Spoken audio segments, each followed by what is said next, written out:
వీళ్ళే సప్తమాత్రికులు.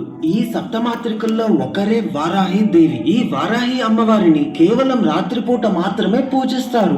ఈ అమ్మవారి ఆలయాలు కూడా పగటిపూట మూసివేయబడి ఉంటాయి. అయితే ఈ వారాహి దేవి ఎలా జన్మించారు, ఎందుకని రాత్రిపూట మాత్రమే పూజిస్తారు, ఈ అమ్మవారి భర్త ఎవరు, ఈ అమ్మవారిని ఎవరు పూజించొచ్చు, ఇలాంటి విషయాలతో పాటు వారాహిదేవి పూర్తి కథని ఈ వీడియోలో నేను చెప్తాను.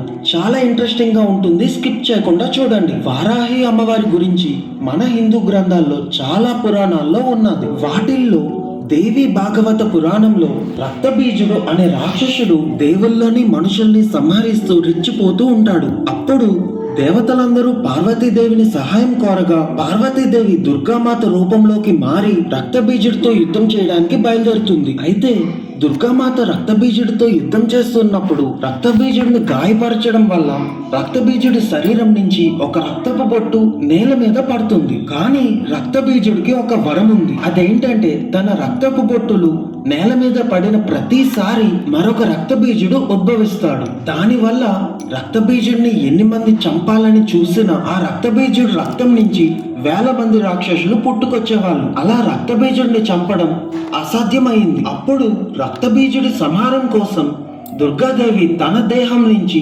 సప్తమాతృకులను పుట్టిస్తుంది. సప్తమాతృకులు అంటే 7 అమ్మవారులు. ఈ 7 అమ్మవారులు కూడా దుర్గాదేవి యొక్క స్వరూపాలే. కానీ ఈ సప్తమాతృకలకు తాంత్రిక శక్తులు ఉంటాయి. ఈ సప్తమాతృకులు ఎవరంటే బ్రహ్మాని, వైష్ణవి, మహేశ్వరి, ఇంద్రాణి, కౌమారి, వారాహి, ఇంకా చాముండి. అప్పుడు ఈ 7 అవతారాలు కూడా రక్తబీజుడిని సంహరించడంలో సహాయపడ్డారు. అయితే ఈ వారాహి దేవి రక్తబీజుడిని సంహరించేందుకు చాలా ఉగ్రమైన రూపం ధరించి శత్రువుల శవాల మీద కూర్చొని తన పదునైన దంతాలతో అన్ని రాక్షసుల్ని సంహరిస్తూ ఉన్నది. ఆ తర్వాత రక్తబీజుడు దుర్గాదేవితో ద్వంద్వ యుద్ధానికి పిలవడంతో ఈ 7 స్వరూపాలు కూడా దుర్గమ్మలో తిరిగి కలిసిపోయి రక్తబీజుడిని సంహరించినట్టు దేవి భాగవతంలో ఉన్నది. ఇలా జరిగిన తర్వాత భాగవత పురాణంలో హిరణ్యాక్షుడు అనే రాక్షసుడు భూదేవిని చాలా చిత్రహింసలు పెడతాడు. కానీ భూదేవిని చిత్రహింసలు పెట్టడానికి ముందే హిరణ్యాక్షుడు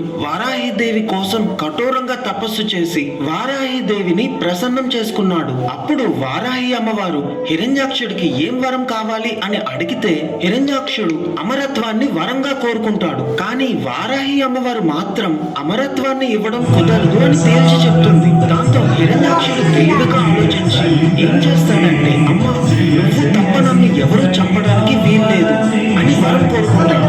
దానికి వారాహి అమ్మవారు సరే అని ఒప్పుకుంటుంది. కానీ వెంటనే